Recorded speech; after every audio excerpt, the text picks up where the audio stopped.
ധ്യാനേന ആത്മനി പശ്യന്തി. ധ്യാനത്തിലൂടെ മാത്രമേ നമുക്ക് പരമാത്മാവിലേക്ക് എത്താൻ സാധിക്കുകയുള്ളൂ. ഇതല്ലാത്തൊരു വഴിയും ഇല്ല. ലോകം ധ്യാനം പരിശീലിക്കാത്തിടത്തോളം കാലം, ധ്യാന ഒരു സംസ്കാരമില്ലാത്തിടത്തോളം കാലം അവൻ്റെ മനസ്സിനെ മാറ്റിയെടുക്കാൻ അവനൊരിക്കലും സാധ്യമല്ല. യഥാർത്ഥ രീതിയിൽ മാറ്റിയെടുക്കാൻ പറ്റില്ല. മറ്റതെല്ലാം താൽക്കാലികമായൊരു അവൻ്റെ ഇച്ഛാശക്തി കൊണ്ട് അവൻ കുറേ മാറ്റം വരുത്തിയാലും അവൻ്റെ തനി സ്വഭാവം അപ്പോഴും അവിടെ തന്നെ കിടക്കും. അതുകൊണ്ടാണ് നമ്മൾ ഇന്നലെ ഇവനൊരു മിണ്ടാപൂച്ചയായിരുന്നല്ലോ എന്ന്. അപ്പം ചിലർ പറയും അത് ഇന്നലെയല്ലേ, ഇന്നവൻ കല ഉടച്ചു അത്രയേ ഉള്ളൂ എന്ന്. ഇന്നലെ വരെ മിണ്ടാപൂച്ചയായിരുന്ന ആൾ നാളെ കല ഉടയ്ക്കുന്നു. അപ്പം എന്തേ കല ഉടയ്ക്കാൻ കാരണം? അവൻ്റെ കല ഉടയ്ക്കാനുള്ള സ്വഭാവം മിണ്ടാപൂച്ചയിൽ അടങ്ങിക്കിടക്കണ്ടായിരുന്നു. അപ്പോൾ അവൻ സമയമായപ്പം അത് എടുത്തു എന്ന് മാത്രം. നിങ്ങൾ മണിച്ചിത്രത്താഴ് മൂവി കണ്ടാൽ അറിയാൻ പറ്റും. ആ മണിച്ചിത്രത്താഴ് മൂവി കണ്ടിട്ടില്ലേ? അതിൽ ശോഭന എന്ന് പറയുന്നൊരു കഥാപാത്രം അതിഗംഭീരമായിട്ട് അഭിനയിക്കുകയാണല്ലോ.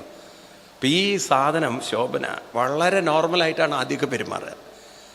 പിന്നെ അവൾ ഓരോ കാര്യങ്ങൾ പറയുമ്പോൾ പൊട്ടിത്തെറിക്കുന്നതും ബഹളം വയ്ക്കുന്നതും. അപ്പോൾ ഏതോ ഒരു കലാകാരി അവളുടെ ഉള്ളിൽ കയറിക്കൂടിയിരിക്കുകയാണ്. അങ്ങനെ അവളുടെ ഉള്ളിൽ ആ സൈക്കോളജിയിൽ അവളങ്ങനെ അതായി മാറുമ്പോൾ അവളുടെ പെരുമാറ്റം മാറി. ഇതുപോലെ നമ്മുടെയൊക്കെ ഉള്ളിൽ ഓരോ സങ്കല്പത്തിൽ ഓരോ ഇതുണ്ട്. ഇപ്പം നിങ്ങളുടെയൊക്കെ സങ്കല്പത്തിൽ, ഇപ്പം നിങ്ങളുടെ സങ്കല്പത്തിൽ നിങ്ങൾക്കൊരാളോട് ഇഷ്ടമല്ല നിൽക്കുക, നിങ്ങൾക്കൊരാളോട് ഇഷ്ടമല്ല, അയാളെന്തെങ്കിലും പ്രശ്നം നിങ്ങൾക്ക് ഉണ്ടാക്കിയിട്ടുണ്ടാവും, അല്ലെങ്കിൽ നിങ്ങളെ നല്ലോണം വെറുപ്പിച്ചിട്ടുണ്ടാവും. ആ വ്യക്തിയെക്കുറിച്ച് നിങ്ങളോട് പുകഴ്ത്തി പറഞ്ഞാലോ, അതുവരെ ശാന്തമായിട്ടിരുന്ന നിങ്ങൾ പെട്ടെന്ന് പൊട്ടിത്തെറിക്കുന്നത് കാണാം. ഇപ്പം കേരളത്തിലെ മുഖ്യമന്ത്രിയുടെ അവസ്ഥ പോലെയാണ്.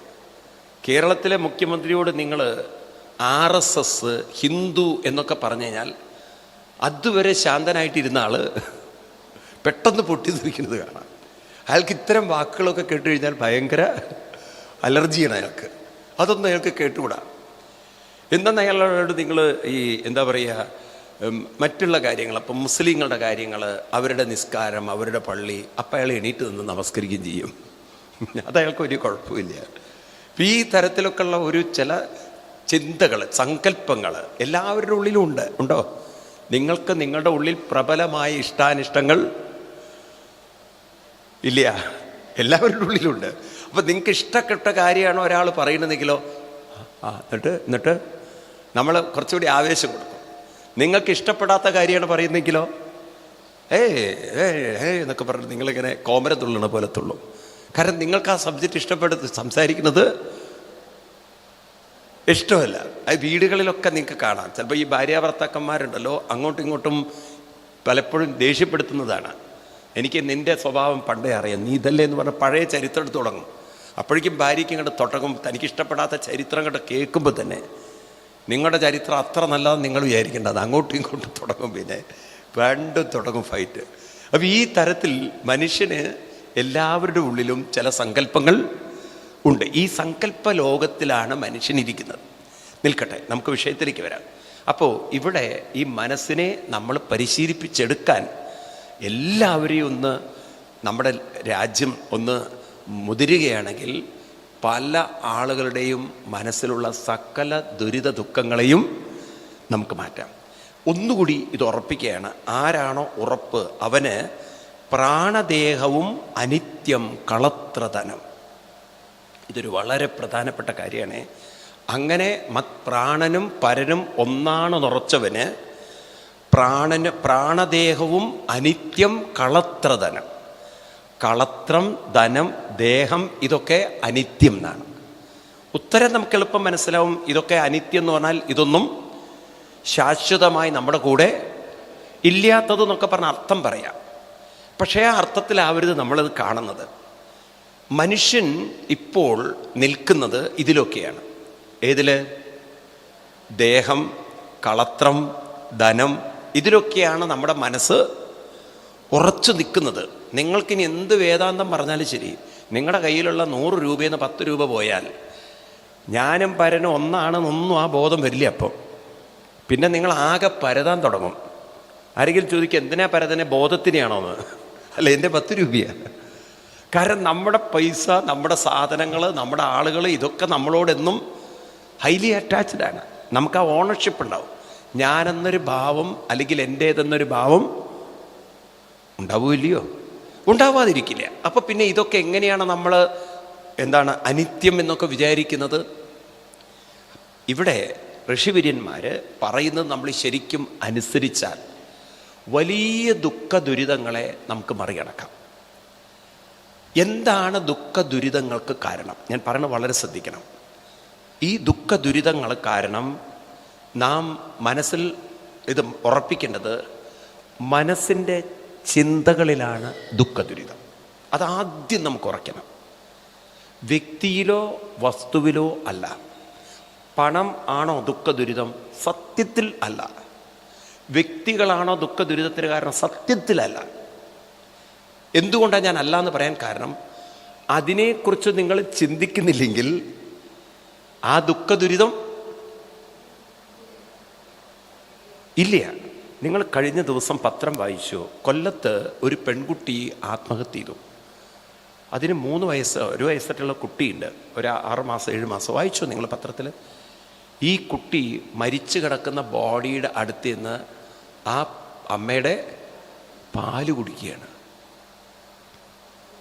ആ കുട്ടിയുടെ ഉള്ളിൽ അമ്മ മരിച്ചു കിടക്കുകയാണെന്നുള്ളൊരു ചിന്തയില്ല. കുട്ടിയുടെ ഉള്ളിൽ അപ്പോഴും അമ്മ ജീവനോടുകൂടി ഇരിക്കുകയാണ്.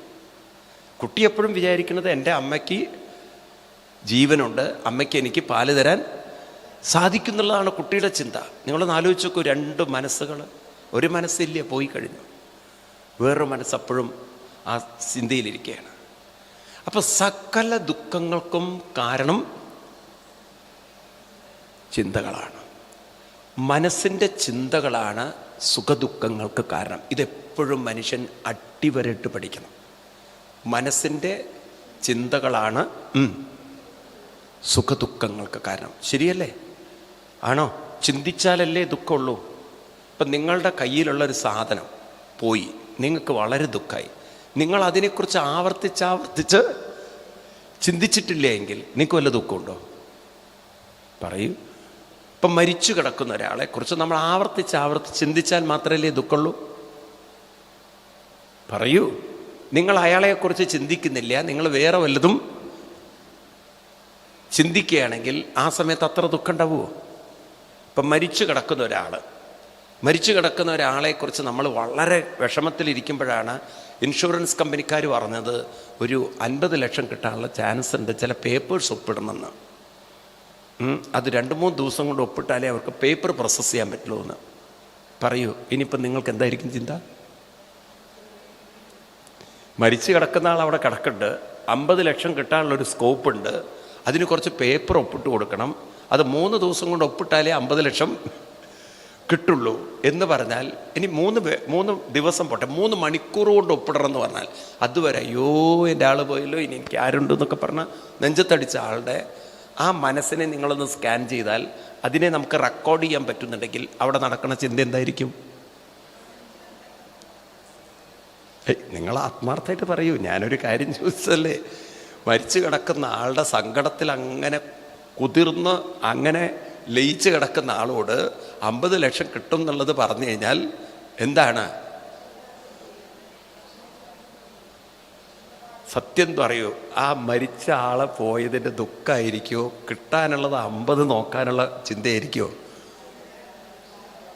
അപ്പം എവിടെയാണ് മനുഷ്യ ദുഃഖമുള്ളത്? ചിന്തയിലല്ലേ? ആണോ? ചിന്തയിലാണോ അല്ലയോ? അത്രയേ ഉള്ളൂ മനുഷ്യൻ്റെ കാര്യം. ഇതൊക്കെ ചിന്തയിലാണ് നടക്കുന്നത്. അപ്പോൾ മനുഷ്യൻ പഠിക്കേണ്ട, അടിവരയിട്ട് പഠിക്കേണ്ട ഒരു കാര്യം, ഇത് നമ്മളെപ്പോഴും ഓർത്തു വെച്ചാൽ മതി. ദുഃഖം മാറ്റാൻ 3 മന്ത്രങ്ങളുണ്ട്. ഇപ്പം പറഞ്ഞുതരാം നിൽക്ക്. സകല ദുഃഖങ്ങളെയും മറികടക്കാൻ 3 മന്ത്രങ്ങളേ ഉള്ളൂ. ഒന്നാമത്തത് ചിന്തയാണ് ദുഃഖം എന്നോർത്ത് വയ്ക്കുക. അല്ലെങ്കിൽ ചിന്തയിലാണ് ദുഃഖം. അതെപ്പോഴും നമ്മുടെ ഉള്ളിൽ തെളിഞ്ഞു വരണം. അതെന്തിനാണ് ഞാൻ പറയാൻ പോയതെന്ന് ചോദിച്ചാൽ, ദുഃഖിപ്പിക്കുന്നതിനെക്കുറിച്ച് ദുഃഖിക്കരുത്. ഈ ദുഃഖം എവിടെയാണ് സംഭവിക്കുന്നതെന്ന് നമ്മൾ മനസ്സിലാക്കണം. അതിനാണ് നിങ്ങൾ നിരന്തരം ധ്യാനം ചെയ്താലേ ഈ മനസ്സിനെ കണ്ടുപിടിക്കാൻ സാധിക്കുള്ളൂ. അല്ലെങ്കിൽ നിങ്ങളെ ദുഃഖിപ്പിക്കുന്ന കാര്യത്തിലേക്ക് നിങ്ങൾ പോയി. അപ്പം പിന്നെ നിങ്ങൾക്കിത് പറഞ്ഞിട്ട് കാര്യമില്ല. ഈ ദുഃഖിക്കുന്നത് മനസ്സാണെന്ന് കണ്ടെത്തിയാലേ കാര്യമുള്ളൂ. ദുഃഖിപ്പിക്കുന്ന കാരണം പലതാണ്, അതിനെക്കുറിച്ച് ചിന്തിച്ചാൽ പോയി. മനസ്സിലാവുണ്ട് ഈ രണ്ട് വാക്കും? എന്നെ ദുഃഖിപ്പിക്കാൻ പല കാരണങ്ങളുണ്ട്. ഞാൻ അതിനെക്കുറിച്ച് ചിന്തിച്ചു പോയാൽ പിന്നെ എനിക്ക് എന്നെ രക്ഷപ്പെടുത്താൻ പറ്റില്ല, കാരണം ഞാൻ അതിൽ അമർന്നുപോയി. എന്നാൽ ദുഃഖിക്കുന്നത് മനസ്സാണ് എന്നെൻ്റെ ഉള്ളിൽ തെളിഞ്ഞു കിട്ടിക്കഴിഞ്ഞാൽ ഞാൻ ദുഃഖിക്കുന്ന മനസ്സിനെ പിടിച്ചു. ഞാൻ ദുഃഖിക്കുന്ന മനസ്സിനെ പിടിച്ചു. ഇനി രണ്ടാമത്തെ കാര്യം എന്താണെന്ന് വെച്ചാൽ, മനസ്സിനെ നിലനിർത്തുന്നത് ബോധമാണ് എന്നുറപ്പിക്കണം. മനസ്സിനെ നിലനിർത്തുന്നത് ബോധമാണ്. ഈ ബോധത്തിന് എൻ്റെ മനസ്സിനെ എങ്ങോട്ട് വേണമെങ്കിലും തിരിച്ചുവിടാനുള്ള കഴിവുണ്ട്. അറ്റ്ലീസ്റ്റ് ബോധമാണ് ഇതിനെ നിലനിർത്തുന്നത്. മനസ്സിനെ നിലനിർത്തുന്നത് ബോധമാണ്. പ്രജ്ഞാനം ബ്രഹ്മ. മൂന്നാമത്തത് പറയേണ്ടത്, മനസ്സിനെ നിലനിർത്തുന്നത് എന്നെ ദുഃഖിപ്പിക്കുന്ന ഒരു വിഷയവും അല്ല. എന്നെ ദുഃഖിപ്പിക്കുന്ന ഒരു വിഷയവും എൻ്റെ മനസ്സിനെ നിലനിർത്തുന്നതല്ല. ഇപ്പം ശരീരമാണ് നിങ്ങളെ വിഷമിപ്പിക്കുന്നതെങ്കിൽ നിങ്ങളൊന്ന് ആലോചിച്ച് നോക്കൂ. ഒന്ന് ഉറക്കത്തിൽ നിങ്ങളുടെ അവസ്ഥ ഒന്ന് ആലോചിച്ചാൽ മതി. നിങ്ങളുടെ ശരീരത്തിന് ഒരുപാട് രോഗങ്ങളോ വിഷമങ്ങളോ ബുദ്ധിമുട്ടുണ്ട്. എന്നാൽ ഉറക്കത്തിൽ നിങ്ങളുടെ മനസ്സ് അവിടെ നിലനിൽക്കുന്നത് കൊണ്ടല്ലേ രാവിലെ എണീറ്റ് വരുന്നത്? പറയൂ. അപ്പം ആ മനസ്സ് നിലനിൽക്കുമ്പോൾ അതിനെ ശ്രദ്ധിക്കണേ, നല്ല മനസ്സിലാവണം. ഉറക്കത്തിൽ മനസ്സ് നിലനിൽക്കുന്നത് കൊണ്ടാണല്ലോ രാവിലെ എണീറ്റ് വരുന്നത്. അപ്പം ആ ഉറക്കത്തിൽ നിലനിർത്തുന്നത് ശരീരമാണോ? ഞാൻ ചോദിക്കാൻ കാരണം, ആ സമയത്ത് നമുക്ക് ശരീരത്തിൻ്റെതായ വല്ല ചിന്തകളുണ്ടോ? ശരീര ചിന്തകൾ ഇല്ലാതെ മനസ്സ് നിലനിൽക്കുമോ? ചുരുക്കി പറഞ്ഞാൽ അത്രയേ ഉള്ളൂ ചോദിക്കാൻ. ശരീര ചിന്തകൾ ഇല്ലാതെ മനസ്സിന് നിലനിൽക്കാൻ പറ്റുമോ? രാത്രിയിലോ ശരീരചിന്ത ഇല്ലല്ലോ. രാത്രിയിൽ ശരീരചിന്ത ഉണ്ടോ? എന്നിട്ടും ആര് നിൽക്കുന്നുണ്ട്? മനസ്സവിടെ നിലനിൽക്കുന്നതുകൊണ്ടാണ് രാവിലെ ഉണർന്നു വരുന്നത്. അല്ലെങ്കിൽ സ്വപ്നത്തിൽ മനസ്സുണ്ടല്ലോ, ഇല്ല നിഷേധിക്കാൻ പറ്റില്ലല്ലോ. അതിന് ശരീരചിന്ത ഇല്ല. അപ്പം ശരീരമാണോ ഇതിനെ നിലനിർത്തുന്നത്? അപ്പം അതിനെക്കുറിച്ച് ദുഃഖിക്കേണ്ട വല്ല കാര്യമുണ്ടോ? ഇല്ല. ഇനി മക്കള്, സ്വർണം, പൈസ, എന്തൊക്കെ നിങ്ങളെ ദുഃഖിപ്പിക്കുന്നുണ്ടോ അതൊക്കെ ചിന്തിക്കാതെ മനസ്സിന് നിലനിൽപ്പുണ്ടോ? പൈസയെക്കുറിച്ച് ചിന്തിക്കാതെ മനസ്സിന് നിലനിൽപ്പുണ്ടോ? ഇല്ല. സ്വർണത്തെക്കുറിച്ച് ചിന്തിക്കാതെ മനസ്സിന് നിലനിൽപ്പുണ്ടോ? ഉണ്ട്. അപ്പം ഇതൊക്കെയാണോ മനസ്സിനെ നിലനിർത്തുന്നത്? അപ്പം മനസ്സിനെ നിലനിർത്താത്തതിനെക്കുറിച്ച് എന്തിനും നിങ്ങൾ ചിന്തിക്കണം. മനസ്സിനെ നിലനിർത്തുന്നത് ആരാ? ബോധമാണ്. ബോധത്തിൽ നിന്ന് വിട്ടിട്ട് ഒരിക്കലും മനസ്സിന്, സ്വപ്നത്തിലും ബോധമുണ്ട്, ഉണർന്നിരിക്കുമ്പോഴും ബോധമുണ്ട്, രാത്രിയിലും ബോധമുണ്ട്. അത് നമുക്ക് പറഞ്ഞാൽ മനസ്സിലാവില്ല. ആ ബോധമുള്ളത് കൊണ്ടാണ് ഞാൻ പറഞ്ഞു, രാവിലെ എണീറ്റ് കഴിഞ്ഞാൽ ഞാനൊന്നും ചിന്തിച്ചില്ല, സുഖമായി ഉറങ്ങി എന്നെനിക്ക് പറയണമെങ്കിൽ ഞാൻ ഇതുവരെ ഒന്നും ചിന്തിക്കാതെയാണ് കിടന്നതെന്ന ഒരു ബോധം അവിടെ ഉള്ളതുകൊണ്ടാണ് നമുക്ക് രാവിലെ ഉണർന്നു വരാൻ പറ്റുന്നത്. ഇനി വേറൊരു ലോജിക്ക് നോക്കൂ. രാത്രി ഉറക്കത്തിൽ ചിന്തകൾ അതിൻ്റെ സൂക്ഷ്മരൂപത്തിൽ ഇരിക്കുന്നുണ്ടല്ലോ. രാവിലെ ഉണർന്നു വരുമ്പോൾ ബോധത്തോടു കൂടിയിട്ടാണല്ലോ വരുന്നത്. അപ്പം ചിന്തയുണ്ടെങ്കിൽ ബോധമുണ്ടെന്നുള്ള കാര്യത്തിൽ സംശയമില്ലല്ലോ. അപ്പം ഇങ്ങനെ നമ്മൾ നോക്കുകയാണെങ്കിൽ ചിന്തകളെ നിലനിർത്തുന്നത് ബോധമാണ്. അപ്പം 3 മന്ത്രങ്ങൾ പഠിക്കണം. 1, ചിന്തയാണ് ദുഃഖം. 2, ചിന്തയെ നിലനിർത്തുന്നത് ബോധമാണ്. പിന്നെ ആ ബോധത്തിൻ്റെ കഴിവ്, ശക്തി നമുക്ക് ഓർമ്മ വേണം. അതാണ് ധ്യാനം പരിശീലിക്കണം എന്ന് പറയുന്നത്. 3-മത്തത്, ചിന്തകളെ നിലനിർത്തുന്നത് നാം ദുഃഖിക്കുന്ന വിഷയങ്ങളല്ല. ശരീരമോ എന്നെ എന്തൊക്കെയാണോ ദുഃഖിപ്പിക്കുന്നത് അതൊന്നും എൻ്റെ മനസ്സിനെ നിലനിർത്തുന്നതല്ല. അതുകൊണ്ട് ഞാൻ അതിനെക്കുറിച്ച് ചിന്തിക്കേണ്ട കാര്യമില്ല. അത്രയേ ഉള്ളൂ. കഴിഞ്ഞു. നിങ്ങളുടെ ദുഃഖം അതോടുകൂടി കഴിഞ്ഞു. ഈ 3 മന്ത്രങ്ങൾ ഓർമ്മ വേണം. ഏത് 3 മന്ത്രം? ഇതിങ്ങനെ എപ്പോഴും നമ്മുടെ തലയിൽ ഇങ്ങനെ ലിഖിതം ഉറപ്പിച്ചു വെക്കണം. 1, ചിന്തയാണ് ദുഃഖം. 2, അതിനെ നിലനിർത്തുന്നത് ബോധമാണ്. 3, അതിനെ ദുഃഖിപ്പിക്കുന്ന വിഷയങ്ങളൊന്നും അതിനെ നിലനിർത്തുന്നതല്ല. അപ്പം അതുകൊണ്ട് 3 മന്ത്രങ്ങൾ ഇത്രയേ ഉള്ളൂ. ഒന്നാമത്തത് അതിനെ സംസ്കൃതത്തിൽ പറയുകയാണെങ്കിൽ, ഇതിപ്പോൾ നമ്മൾ മലയാളത്തിൽ പറഞ്ഞു, എളുപ്പത്തിൽ ഇതിനൊരു സൂത്രവാക്യത്തിൽ ഓർത്ത് വയ്ക്കാം. ഏതാണ് ഈ സൂത്രവാക്യം? എപ്പോഴും ബൈഹാർട്ട് പഠിച്ച് ഇങ്ങനെ മനസ്സിൽ വെക്കേണ്ട 3 സൂത്രവാക്യങ്ങളുണ്ട്. ഒന്നാമത്തെ സൂത്രവാക്യം എന്ന് പറയുന്നത് നമ്മളെ ഐഡൻറ്റിഫൈ ചെയ്യുക. ഹൂ ആമൈ, ഞാൻ ആര്? അഹം, ഞാൻ എന്ന് പറയുന്നത് ബോധചിന്തയാണ്. അഹം ബോധചിന്ത, ഞാൻ ബോധചിന്തയാണ്. അത് നമുക്ക് മാറ്റാൻ പറ്റില്ല, അത് അങ്ങനെ തന്നെ. ഇപ്പം നമ്മൾ ജീവാത്മാവ് എന്ന് പറഞ്ഞാലൊന്നും അത് ക്ലാരിറ്റി ഉണ്ടാവില്ല. ഞാനൊരു ബോധചിന്തയാണ്, അത് നമുക്ക് ഉറപ്പിക്കണം. അതങ്ങനെ തന്നെ പറഞ്ഞ് ഉറപ്പിക്കണം, വേറെ വഴിയില്ല അതിന്. രണ്ടാമത്തത് പ്രജ്ഞാനം ബ്രഹ്മ. പ്രജ്ഞ, ബോധമാണ്, ബോധത്തിലാണ് ഞാൻ നിൽക്കുന്നത്, ബോധമാണ് എൻ്റെ ആശ്രയം. പ്രജ്ഞ എന്ന് പറഞ്ഞാൽ ബോധം. പ്രജ്ഞാനം ബ്രഹ്മ. മൂന്നാമത്തത് നേതി. നേതി പറഞ്ഞാൽ എന്താണ്? നേദ്യം എന്നല്ല. നേതി പറഞ്ഞാൽ എന്നെ ദുഃഖിപ്പിക്കുന്നതല്ല, എന്നെ നിലനിർത്ത. ഇതല്ല. അപ്പോൾ ഇത്രയേ പറയാനുള്ളൂ. പ്രജ്ഞാനം ബ്രഹ്മ, നേതി, പിന്നെ ഞാൻ ബോധചിന്തയാണ്.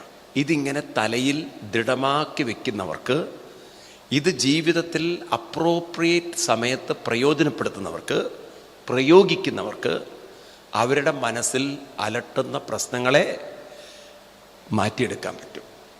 അപ്പം ഏതൊരു വ്യക്തിക്കും ദുഃഖമുക്തി നേടാം. പക്ഷെ ഇത് പറഞ്ഞതുകൊണ്ട് ദുഃഖമുക്തി കിട്ടാൻ പോണില്ല. ആ സമയത്തൊക്കെ ഒരു സുഖം കിട്ടിയെന്ന് വരും. മനസ്സെന്ന് പറയുന്നത് എലാസ്റ്റിക് പോലെയാണ്. എന്താ ഈ എലാസ്റ്റിക് പോലെ എന്ന് പറഞ്ഞാൽ? അത് വിട്ടുകഴിഞ്ഞാൽ, എലാസ്റ്റിക് വലിച്ചത് വിട്ടുകഴിഞ്ഞാൽ ഡിം എന്ന് പറഞ്ഞാൽ ഒറ്റ പോക്ക് പോകും.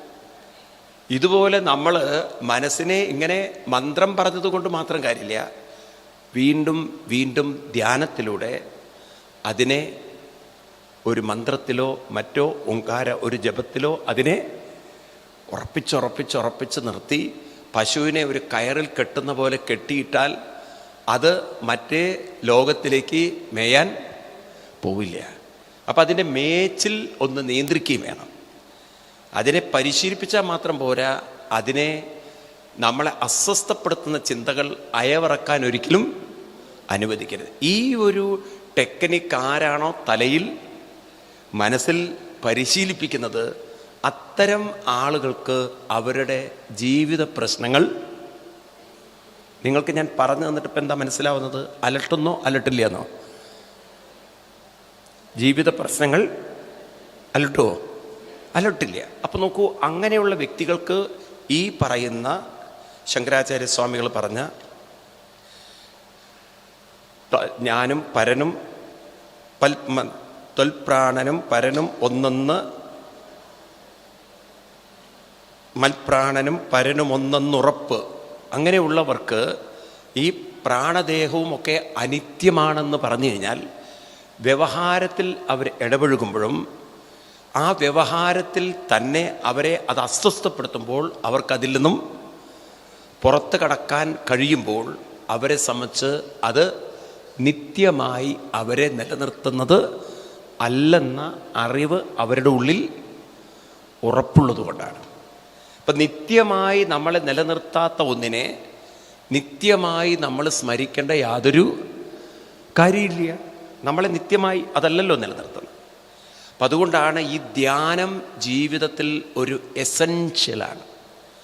സാധാരണ കുട്ടികൾക്കിത് പറഞ്ഞാൽ മനസ്സിലാവില്ല. അവർ രാവിലെ എണീറ്റ് അവർ വല്ലം തേച്ച് കുളിച്ച് ഡ്രസ്സും മാറി അവരുടെ മുടിയും മുഖമൊക്കെ കളർഫുള്ളാക്കി പെർഫ്യൂമൊക്കെ അവിടേക്ക് ഉപയോഗിച്ച് ഒരു നല്ല സ്റ്റൈലിഷ് ഡ്രസ്സൊക്കെ ഇട്ട് 10 പേര് കാണുമ്പോൾ മുഖം അങ്ങോട്ടും ഇങ്ങോട്ടൊക്കെ കാണിച്ച്, കാരണം അവരെ സംബന്ധിച്ച് ഇതൊക്കെയാണ് ഭംഗി എന്നൊക്കെ അവർ തെറ്റിദ്ധരിച്ച് ആ ലോകത്തിൽ ജീവിച്ചോട്ടെ. പക്ഷെ നാളെ അവരിങ്ങനെ മെനക്കൂട്ടി കൊണ്ടുവന്നൊരു ദേഹത്തിന് കാലം എന്തെങ്കിലും ഒരു പോറലേൽപ്പിച്ചു കഴിഞ്ഞാൽ അത് ഉൾക്കൊള്ളാൻ അവർക്ക് സാധിക്കാതെ വരുമ്പോൾ അതവരെ മാനസികമായി വലിയൊരു സംഘർഷത്തിലേക്കും സംഘട്ടനത്തിലേക്കും എത്തിക്കും. കാരണം ഈ ശരീരം എന്ന് പറയുന്നത് നിങ്ങൾ എത്ര കണ്ണാടിയിൽ നോക്കിയാലും മിനുക്കി മയക്കി എടുത്തു വയ്ക്കാൻ പറ്റുന്നതല്ല. ഇപ്പം നമ്മൾ ഈ മൺകലം പോലെയാണത്. എത്ര നിങ്ങളതിനെ മയക്കി എടുത്തു വെച്ചാലും അറിയാതൊന്ന് കയ്യിൽ നിന്ന് വീണാൽ ഒന്നും സംഭവിക്കില്ല. ഇതുപോലെയാണ് നമ്മുടെ ശരീരം. അറിയാതൊന്ന് കോണിയുടെ മുകളിൽ നിന്ന് താഴെ വീണാൽ, അല്ലെങ്കിൽ അറിയാതൊന്ന് കാല് തെറ്റി വീണാൽ എല്ലാം ഒടിയുന്ന വിധത്തിലാണ് അത് ഉണ്ടാക്കി വെച്ചിരിക്കുന്നത്.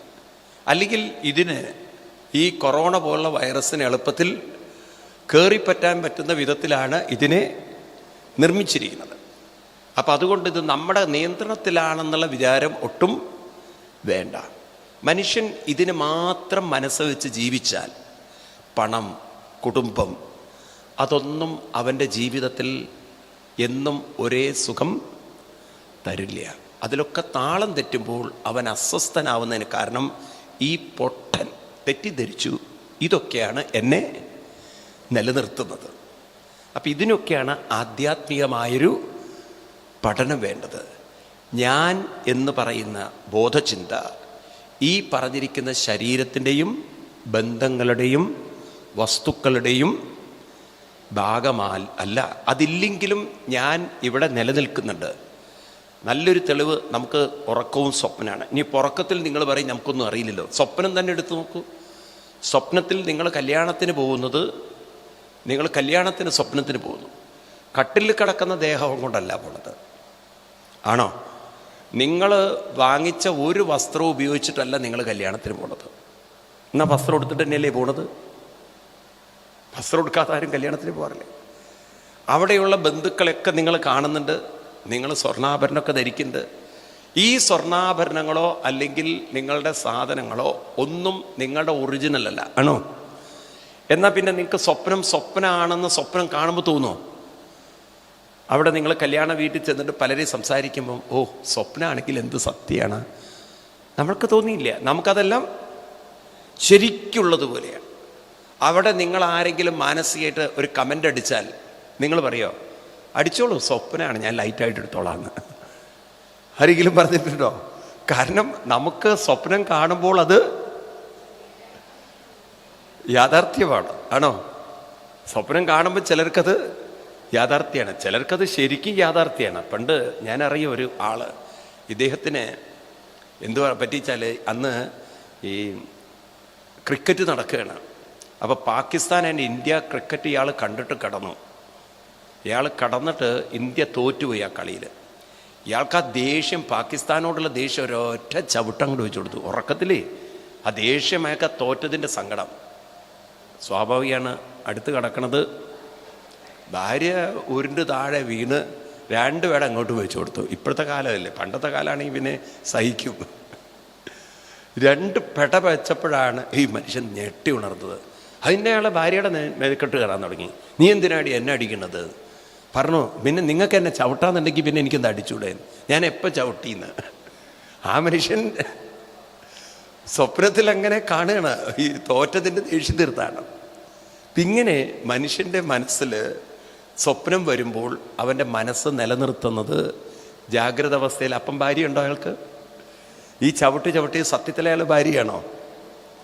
ഞാൻ അയാളുടെ മുന്നിൽ ഭാര്യ പോലും ആ സമയത്ത് പാകിസ്ഥാൻ്റെ ആരോ ആണ്. അവരോടുള്ള ദേഷ്യമാണ് തീർത്തിരിക്കുന്നത്. അല്ലാതെ അയാൾക്ക് ഭാര്യ എന്നുള്ളൊരു ചിന്ത പോലും ഇല്ല. ഈ തരത്തിൽ മനുഷ്യൻ സ്വന്തം ജീവിതത്തിലെ ശരീരത്തെയോ എന്താ പറയുക പണത്തോ ഒന്നുമില്ലാതെ തന്നെ മനസ്സിന് വേറൊരു ലോകത്തിൽ വ്യാപരിക്കാൻ പറ്റുമെങ്കിൽ ഇതൊന്നും നമ്മളെ നിലനിർത്തുന്നത് അല്ല എന്ന സത്യം മനസ്സിലാക്കാൻ നമുക്ക് സാധിച്ചാൽ ഇതിൽ നിന്നെല്ലാം ഉണ്ടാകുന്ന വലിയ ദുരന്തത്തെ മറികടക്കാൻ നമുക്ക് സാധിക്കും. സത്യത്തിൽ ഈ ധ്യാനം ഇന്നത്തെ കുട്ടികൾ ചെറുപ്പത്തിൽ തന്നെ പ്രാക്ടീസ് ചെയ്യണം. ഈ 3 കാര്യങ്ങളും, ഞാൻ ബോധചിന്തയാണ്, എന്നെ നിലനിർത്തുന്നത് ബോധമാണ്, എന്നെ നിലനിർത്തുന്നത് എൻ്റെ ശരീരമോ ബന്ധങ്ങളോ വസ്തുക്കളോ ഒന്നുമല്ല. ഇതൊന്നും ഇല്ലെങ്കിലും എൻ്റെ മനസ്സിന് നിലനിൽക്കാം. ഉറക്കത്തിൽ ഞാൻ ഇതൊന്നുമില്ലാതെയും നിലനിൽക്കുന്നത് കൊണ്ടാണ് രാവിലെ വീണ്ടും ഉണർന്നു വരുന്നത്. അപ്പം അതുകൊണ്ട് ഞാൻ എന്നെ അസ്വസ്ഥപ്പെടുത്തുന്ന ഒന്നിനെക്കുറിച്ചും അസ്വസ്ഥപ്പെടേണ്ട കാര്യമില്ല. എൻ്റെ ബോധശക്തി ഉപയോഗിച്ച് എൻ്റെ മനസ്സിനെ ഞാനൊന്ന് മന്ത്രങ്ങളിലേക്ക് തിരിച്ചുവിട്ടാൽ എനിക്ക് ഈ ഒരു പ്രതിസന്ധിയെ തരണം ചെയ്യാൻ സാധിക്കും എന്ന ഒരു തിരിച്ചറിവ് മനുഷ്യർക്ക് ചെറുപ്പം മുതലുണ്ടെങ്കിൽ എനിക്ക് തോന്നുന്നു ഇന്ന് നാം കാണുന്ന കുറേ ദുരിതങ്ങളെ, ദുരന്തങ്ങളെ, ആത്മഹത്യകളെ, കുടുംബ പ്രശ്നങ്ങളെ നമുക്ക് പരിഹരിക്കാൻ സാധിക്കും.